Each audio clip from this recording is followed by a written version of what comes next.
everyone, good morning. It's me again, Noni Chingagot, and welcome back to my YouTube channel.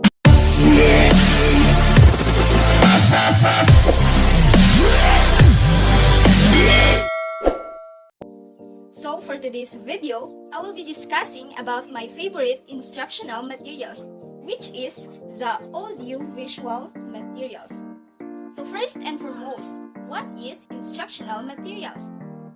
So uninstructional materials, or also known as teaching and learning materials, are often used by our teachers in their teaching and learning process.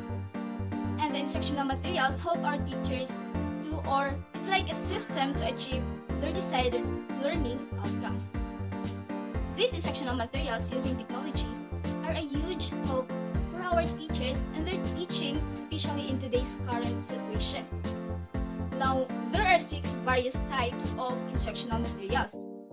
These are printed and duplicated materials, 2 non-projected display materials, 3 still projected display materials, 4 audio materials, 5 audio-visual materials, and 6 is the computer-mediated materials.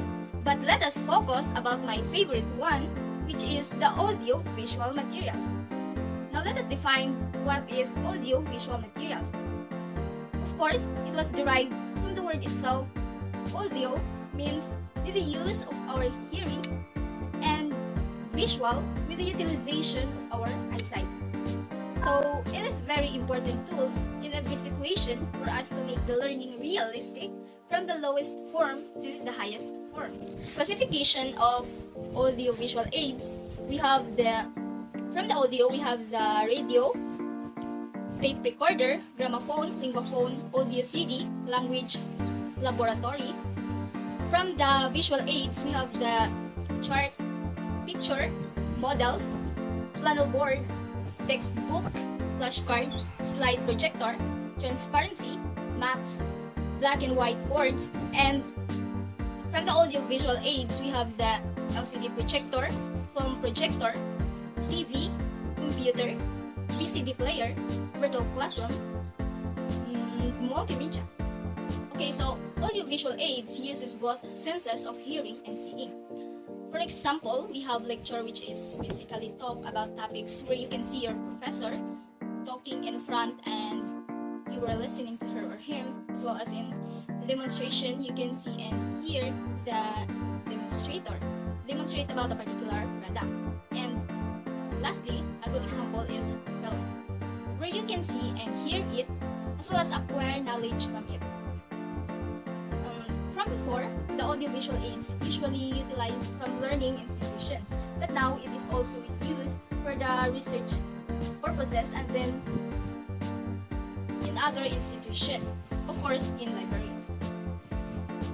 So, as you can see here, they utilize the audiovisual materials. So it's very high-tech. They have the computers, although there are some disadvantages like technical problems, convenience, because it's not already available in other places. In preparing or presenting audiovisual aids, you must know the guidelines for presenting audiovisual aids to have an effective and learning process. Now, here are the guidelines for presenting audiovisual aids. So, first, we have to avoid using the chalkboard. Second, display visual aids where listeners can see them. So, third is the sound of audio aid should be clear.